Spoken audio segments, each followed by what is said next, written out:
Bueno, a mí me tocó la última letra del acróstico, la letra P, llamada la perseverancia de los santos. Antes de entrar en el tema, quiero aclarar un par de puntos que son bastante importantes. Todos los que estamos aquí, bueno, por lo menos la mayoría conocemos que hay un código de ética de la Iglesia Unánimes. En ese código de ética hay una sección que se llama declaración de fe. Esa declaración de fe lo que dice es en qué es lo que nosotros en Unánimes creemos, ¿verdad? Son un montón de puntos. Ahí está las Sagradas Escrituras, la gloria de Dios, la Trinidad, etcétera, etcétera. Pero yo voy a tocar dos temas o dos puntos, el punto 6 y el punto 7. El punto 6 se refiere a la salvación, que es lo que la declaración de fe de Unánimes creemos de la salvación. Nosotros tenemos claro de que nosotros no aportamos absolutamente nada para la salvación. Solamente podemos ser salvos por la gracia de Dios, como lo acaba de mencionar José. A través de la fe, sobre la base de la obra de Jesús. ¿Ok? Ese es el principio de la salvación. Listo. ¿De dónde viene eso? Efesios 2:1. Él os dio vida, vosotros estaban muertos. Ya ustedes, todos esos, yo sé que ustedes se lo saben de memoria, todos esos versículos. No los voy a repetir, por eso ni los pongo, porque yo sé que todos se lo saben. Y además, por el trabajo del convencimiento del Espíritu Santo. ¿Verdad?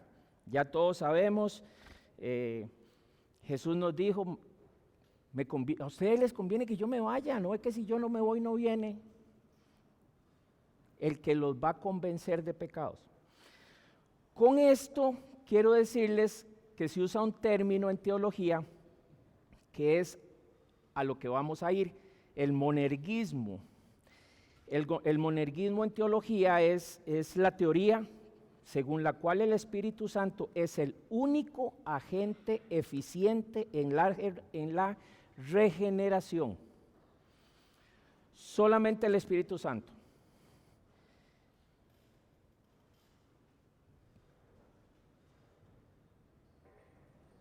Solo el Espíritu Santo puede hacernos una nueva criatura.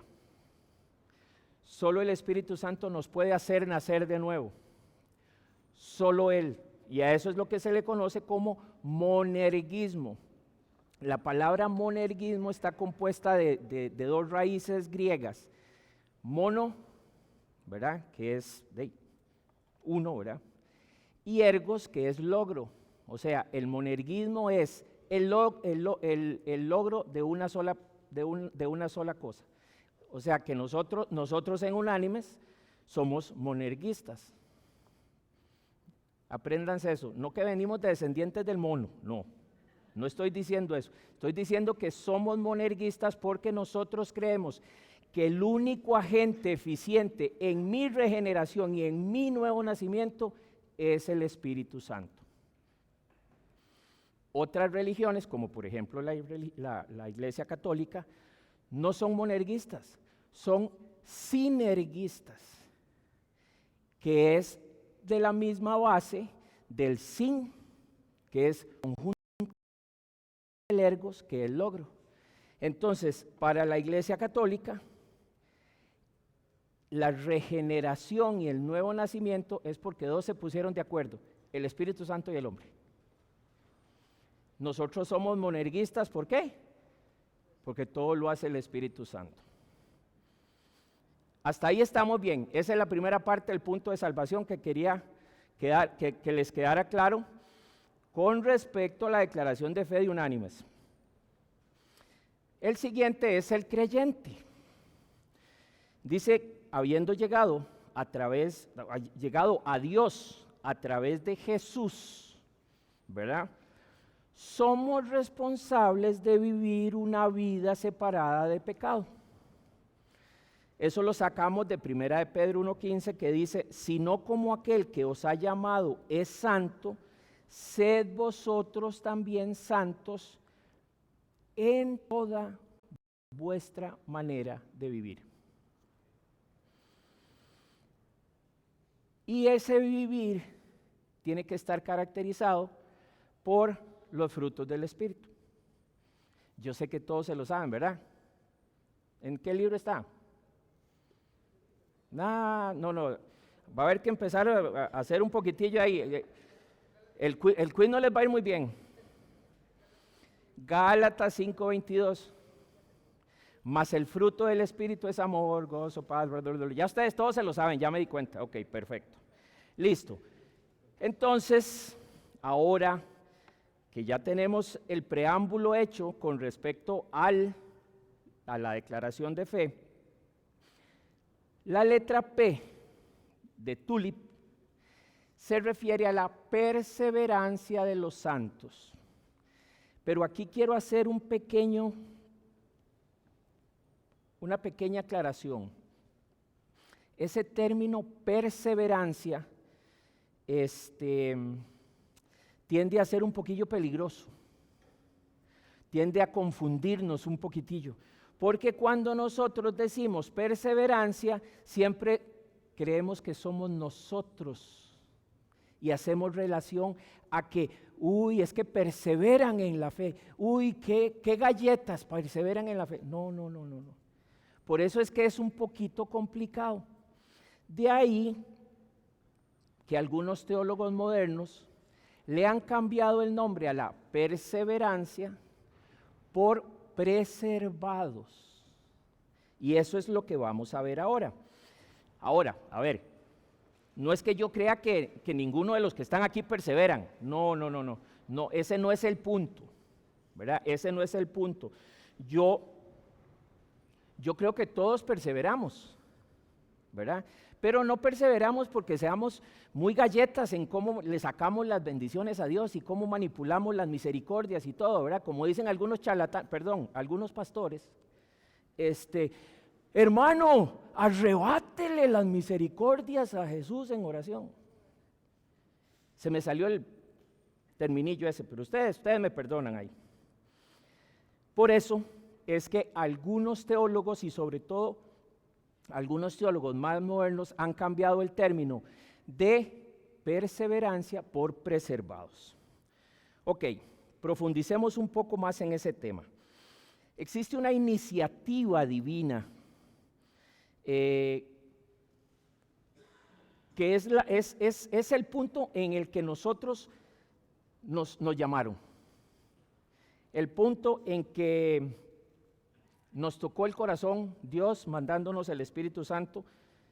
Esa es la iniciativa divina. No es nuestra vida cristiana, ¿verdad? Así como cuando nosotros nacemos, ¿verdad? Venimos al mundo y nacemos, esa no es la consumación de nuestra vida. Estamos apenas empezando. Esa iniciativa divina, cuando Dios nos toca, es el inicio de nuestra vida cristiana. Ese es el punto en el que el Dios Trino, Dios Padre, Hijo y Espíritu Santo, nos toca. Y es ahí donde no podemos decir que no. Salados. Ya lo llamaron. Pablo nos lo deja clarito. En Filipenses 1:6 dice, estando persuadidos de esto, que el que comenzó en vosotros la buena obra, la perfeccionará hasta el día de Jesucristo. Ese término persuadido, el diccionario de la Real Academia Española dice que persuadido es inducir u obligar a alguien, pero viene el punto importante, con razones válidas, a creer o hacer algo. Ese es el persuadido. Y esa es una promesa. Esa es una promesa de Dios que Él lo inicia y Él nos lleva de la manita. Porque ahí dice,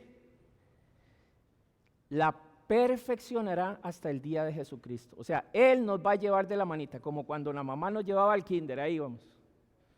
Querramos o no, ahí vamos, porque no podemos soltarnos de la mano de Dios. Igual que ustedes no puedan soltarse de la mano de la mamá cuando lo llevaba al kinder, ¿verdad? Menos si tenían que cruzar una calle. Pregunto, ¿quién lo inició? ¿Quién nos lleva de la mano? ¿Y quién lo culmina? Todo lo hace el Dios Trino, Padre, Hijo y Espíritu Santo. Entonces de ahí el término de que nosotros somos preservados, ¿verdad? No que perseveramos, por supuesto que perseveramos. De aquí hay una frase que a mí me gusta mucho, de uno de los teólogos favoritos para mí. Dice, estamos seguros de nuestra salvación, estamos seguros no porque nos aferramos a Jesús fuertemente. Viene un ventolero y nos agarramos de Jesús, viene un problema y nos agarramos de Jesús. No, dice R.C. Sproul, sino porque Él nos sostiene a nosotros. No porque nosotros nos agarremos duro, no, es porque Él nos sostiene a nosotros. De ahí el viejo axioma de teoría reformada, que está por ahí, que dice, si lo tienes, o sea, si tienes una fe genuina, ¿verdad? Si realmente has nacido de nuevo y estás en un estado de gracia, como lo vimos en la anterior letra, dice, no lo puedes perder. Pero lo más importante es que, y si lo perdiste, es que nunca lo tuviste. Porque yo voy de la mano para el kinder con mi mamá, y yo le digo, mamá, no quiero ir al kinder. Ah, bueno, entonces me suelta, y yo me voy por otro lado. ¿Verdad que no pasa eso? Él nos lleva, Él nos tiene aferrados, agarrados, no nosotros a Él, Él a nosotros. Ahora, yo sé que todos ustedes aquí son medios vivillos y me pueden decir, no, eso está mal porque yo he conocido personas que han hecho una oración, que son salvos y que después se van y se apartan. Es más, conozco gente que ha hecho una profesión de fe y ha estado en una iglesia 30 años y de un momento a otro se apartaron y se fueron. ¿Verdad que sí? Todos conocemos a alguno por ahí.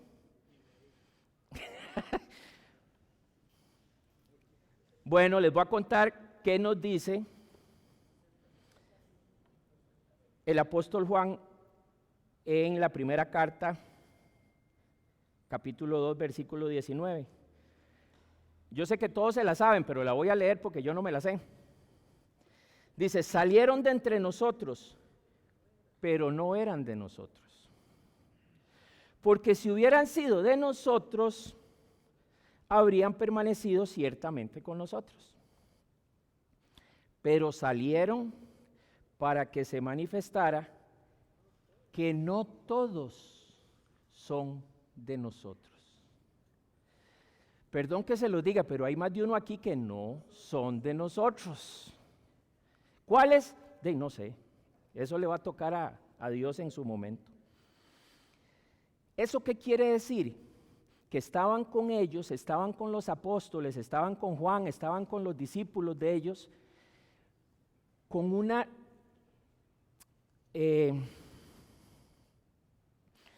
apariencia externa, antes de irse, antes de negar su fe y antes de que se fueran del compañerismo.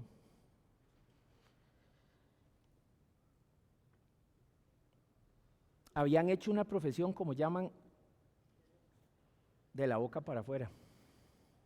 Ahora ustedes me pueden decir, ¿y eso puede pasar? Bueno, Jesús dijo en Mateo 15:8, este pueblo de labios me honra, mas su corazón está lejos de mí. Y todavía más adelantito en Marcos, le dice a esos hipócritas, Bien profetizó de vosotros Isaías cuando dijo, de labios, este pueblo de labios me honra. Y ustedes se acuerdan del Sermón del Monte, ¿verdad? Rolo, perdón, los que no se saben el Sermón del Monte van para primer grado o para maternal, ¿verdad? Bueno, si ustedes quieren conocer cuál debe ser el carácter que usted tiene que tener como cristiano, si ustedes quieren conocer cuál es la influencia que ustedes tienen que ejercer en el mundo como cristianos, si ustedes quieren entender cuáles deben de ser las relaciones del cristiano, lean el Sermón del Monte. Capítulos 5, 6 y 7 de Mateo. Hago relación al Sermón del Monte aquí porque dice Jesús que llegaron o van a llegar un grupito que le van a decir, aquí no está, que le van a decir, Señor, Señor, no profetizamos en tu nombre y en tu nombre echamos fuera demonios y en tu nombre hicimos muchos milagros. Oiga lo que están diciendo. Profetizaron, echaron fuera demonios, hicieron milagros. ¿Y qué les contesta Jesús? Como yo sé que ustedes se saben el Sermón del Monte, entonces les declararé, nunca os conocí, apartaos de mí, hacedores de maldad. No les dijo, ¿saben qué? Yo los conocía, yo sabía quién eran ustedes. Max, yo te conocía a vos, pero como te apartaste, ahora te saco. ¿Verdad que no les dijo eso? Simplemente les dijo, nunca lo conocí. Y si hicieron milagros y echaron fuera demonios y profetizaron, estaban en las iglesias. Entonces sí pueden pasar esas cosas. Cuando Jesús ora por sus discípulos en la famosa oración sumo sacerdotal, Jesús dice, cuando estaba con ellos en el mundo, yo los guardaba en tu nombre. Yo guardé a los que me diste, y ninguno de ellos se perdió, sino el hijo de perdición, para que se cumpliera la escritura. Entonces sí, pueden haber un montón de gente en las iglesias que tienen una profesión externa de fe. John Piper dice, existe una fe mentirosa que lo único que quiere es escapar del infierno y no quiere nada de compromiso con Cristo. Esa fe no salva. Esa fe es externa. Lo que quiero enfatizar en este punto es que soportar, aguantar o aferrarse a esa fe no depende de nosotros. No es algo que descanse o dependa de nuestras fuerzas, ni siquiera después de haber nacido de nuevo o haber sido regenerados. Porque incluso, y aquí me voy a meter en camisa de 11 varas, como decía mi abuelo, hemos pecado siendo creyentes, siendo regenerados. Hemos pecado y hemos pecado fuerte. No estoy diciendo que es posible para un pecado caer en pecados fuertes. Sí, eso estoy diciendo. Sí es posible que caigamos en pecados fuertes. Hablamos de recaídas, de lapsos morales.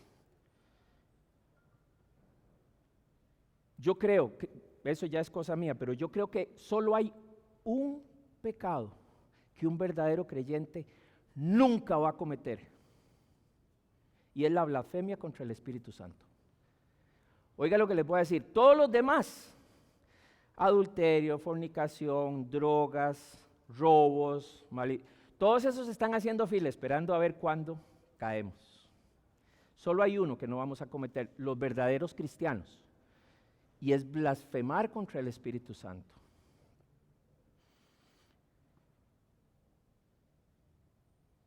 Por ejemplo, David. Dice la palabra que David era un hombre conforme al corazón de Dios. Y dice la palabra también que tenía un profundo amor por las cosas del Señor y cayó. Oiga, cometió adulterio y mandó a matar al esposo con la que cometió adulterio. Oiga, perdón, si eso no es caer feo y caer duro, yo no sé qué es.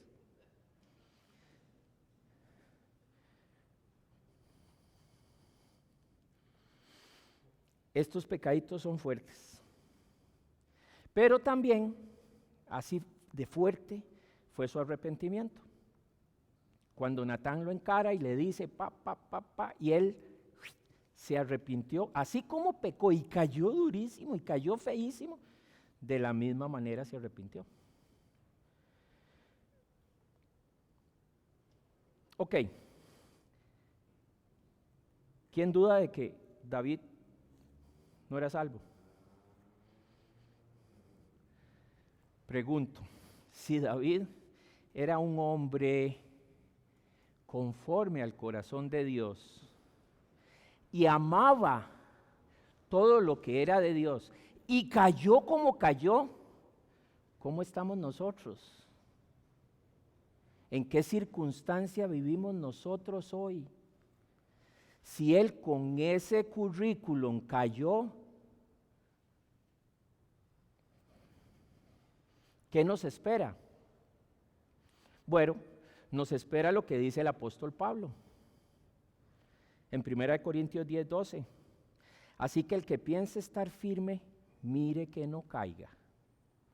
O sea, el que se siente muy, voy a usar un término muy feo, muy papucho. No, yo ando con la Biblia aquí hasta en los buses y voy al baño y no me la quito porque esos son los que más duro van a caer y más feo. Ahora, vamos a caer, hemos caído, hemos pecado. El que me diga que no ha pecado es un mentiroso, dice Pablo. Todos vamos a caer, todos vamos a pecar, pero ninguno nos van a apartar de la gracia de Dios. A pesar de nuestras caídas, a pesar de nuestras faltas, a pesar de nosotros mismos, Dios nos va a tener ahí. Veamos, para enfocar bien, para que les quede bien claro el término de 1 Corintios 10, vamos a ver el caso de Pedro. Pobrecito, Pedro es como el ponchimbol de todo el mundo, ¿verdad? Dice que Jesús advirtió a Pedro. Jesús le dijo a Pedro que lo iba a negar y le dijo que lo iba a negar 3 veces. Es más, si alguno de ustedes han leído la Biblia, se dan cuenta que no solo lo negó, dice la Biblia que maldecía el nombre de Jesús. No solo lo negó, maldecía el nombre de Jesús. ¿Y qué le dijo Jesús cuando lo advirtió? Le dijo en Lucas 22, dijo también el Señor, Simón, Simón, o sea, ay papito. No es que ya lo conocía. Debe hacer, lo mismo deberá decir conmigo, ay Jan. He aquí Satanás os ha pedido para zarandearos como a trigo, o sea, pero yo os he rogado por ti, que tu fe no falte. Y tú, ojo, una vez vuelto, confirma a tus hermanos. ¿Y qué le dijo Pedro? Sacó pecho. Le dijo, Señor, dispuesto estoy a ir contigo, no solo a la cárcel, sino a la muerte. Sacó pecho. ¿Y qué hizo? Maldijo el nombre de Jesús. A eso se refiere 1 Corintios 10. Ahora, ¿cómo debemos tratar o juzgar a las personas que hacen una profesión de fe, que están aquí con nosotros, y luego los vemos caídos o repudiando a Jesús, repudiando lo que hicieron.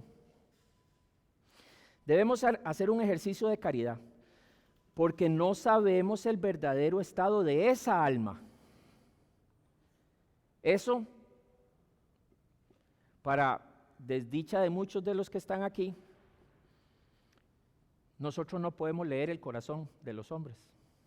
Eso lo puede hacer solo Dios. Nosotros estamos llamados a ser exigentes, por supuesto que sí, y sabios al mirar las acciones de los demás y evaluar y discernir las consecuencias. Pero incluso, aunque sean buenas las acciones, no sabemos cuál es el estado de alma, el estado del alma de esa persona, si es salvo o no es salvo. Debemos ser pacientes y comedidos. No juzguemos a la ligera. En el caso de Pedro, cuando maldecía, ¿qué hubieran pensado todos los que estaban ahí en la plazoleta esa donde estaban, que se estaban calentando las manos en el fuego? ¿Qué hubieran pensado todos los que estaban ahí de Pedro?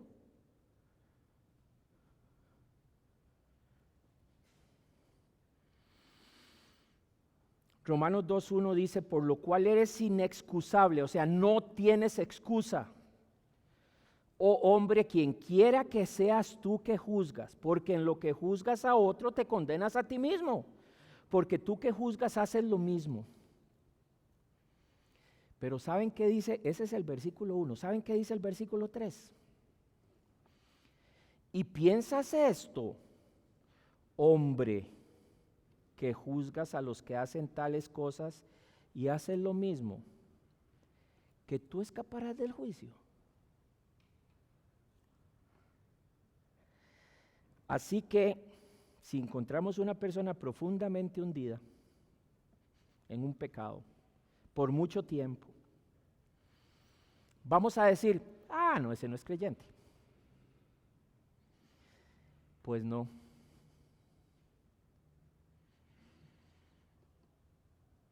No podemos decir eso.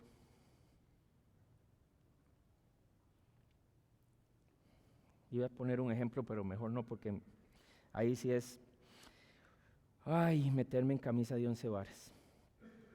No podemos tomar decisiones juzgando a una persona hoy si no sabemos lo que va a hacer Dios mañana con esa persona. No podemos, jamás. Y como no podemos leer el corazón, ¿qué tenemos que hacer? De ahí, ubicar a la persona. Mira, mi hermano, por ahí no es. Mejor, y a ver, muchas veces dicen que, no, iba a poner el ejemplo con esta Biblia, pero mejor no porque está grande, ¿verdad? Agarrar a alguien a bibliazos. No. Dice el Salmo que nadie se resiste al amor. Por eso es que dice que tenemos que ser exigentes y sabios, pacientes y comedidos.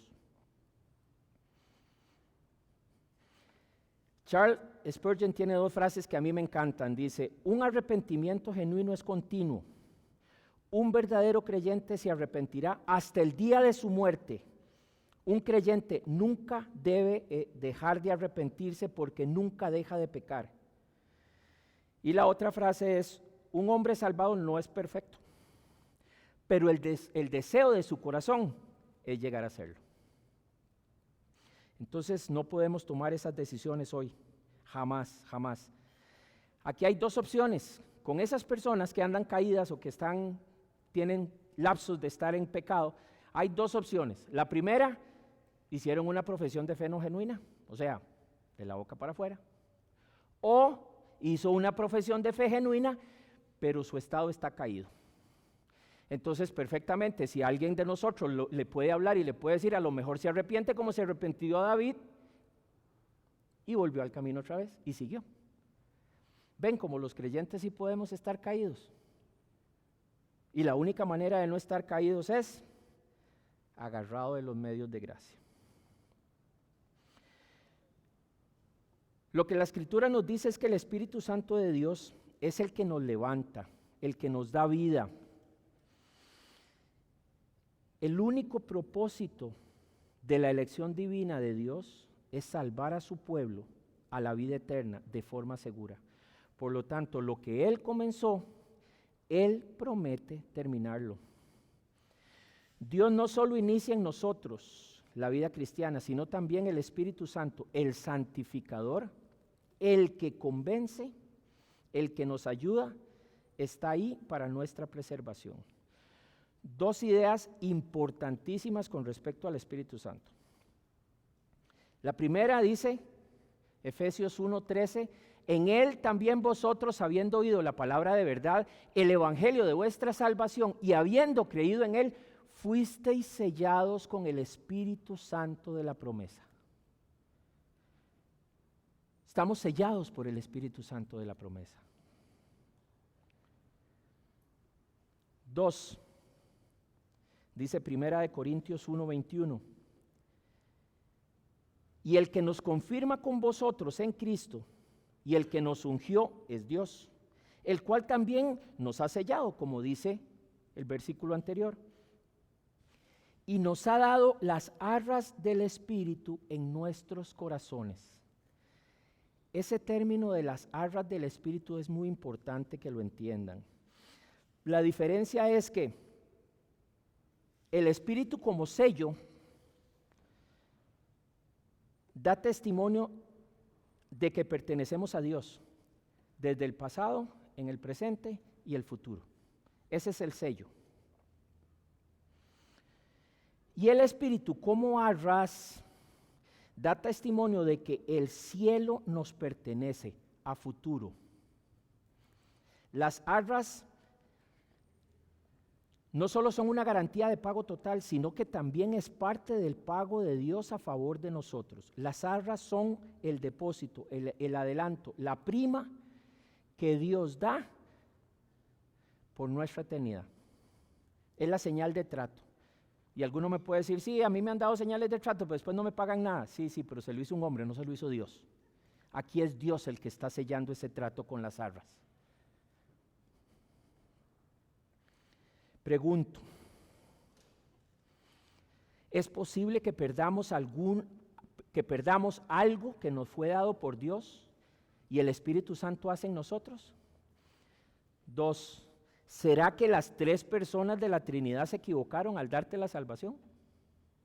¿Será que alguna de las ovejas por las que Jesús dio su vida en la cruz se va a perder? Dios, por medio del Espíritu Santo, nos prometió que va a terminar el trabajo, no nosotros. Cuando Dios escribió nuestros nombres en el libro de la vida, no los escribió con lápiz para después borrarnos porque nos portamos mal. No. Él no actúa así. Esa no es la manera de ser. Tenemos la tendencia, bueno, antes de terminar quiero darles un último punto aquí. Tenemos confianza en nuestro futuro, no solo por el ministerio del Espíritu Santo, como lo hemos visto, pero también por la importancia del trabajo de Jesús. Ahora, tendemos a pensar lo siguiente, tendemos a pensar que Jesús vivió una vida perfecta de obediencia, cumplió todas las demandas requeridas por la ley que nosotros no podemos cumplir, y luego en su obediencia pasiva pagó el precio de nuestros pecados con su expiación perfecta. Y creemos que hasta ahí llegó, ya. Eso fue lo que hizo Jesús por nosotros, qué bonito. Pero se nos olvida un pequeño detalle. Cuando Jesús ascendió a los cielos y se sentó a la diestra de Dios y fue declarado Rey de Reyes y Señor de Señores, no solo fue para tomar el lugar de realeza que Él merecía, sino también ascendió a los cielos como nuestro sumo sacerdote. Y la función del sumo sacerdote es la de interceder diariamente por nosotros. Dice Romanos 8:34, ¿quién es el que condenará? Cristo el que murió, más aún el que también resucitó, el que además está a la diestra de Dios, el que también intercede por nosotros. Y eso a mí sí que me golpea.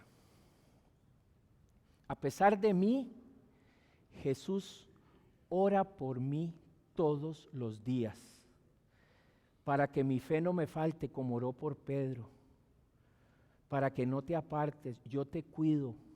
Yo no puedo entender eso. A pesar de mí, Él ora todos, absolutamente todos los días. Mi teólogo de esta época favorito, que es Martin Lloyd Jones, usa una frase que dice: gracias a Dios, mi salvación no depende de mi frágil agarre a Él, sino de su poderoso dominio sobre mí. Por lo tanto, una vez nacido de nuevo, cada creyente se mantiene eternamente seguro por las tres personas de la eternidad. A todos los que Dios conoció de antemano y predestinó en la eternidad pasada, los glorificará en la eternidad futura. Ningún creyente abandonará a Dios o se apartará, ninguno, si no era creyente. Cada creyente está firmemente retenido por las manos soberanas del Padre, el Hijo y el Espíritu Santo, y nunca se perderá. Ninguna de las ovejas por las cuales Jesús dio su vida va a perecer. El Espíritu Santo sella de manera permanente en Cristo a todos los que atrae a la fe. Una vez nacido de nuevo, no puede no haber nacido, ¿verdad? Pues una vez creyente, ninguno se puede convertir en incrédulo. Una vez salvo, ninguno deja de serlo. Dios los preservará en la fe para siempre y perseverarán hasta el final. Es por esto por lo que la doctrina de la gracia que preserva al creyente a menudo se llama la doctrina de la preservación de los santos.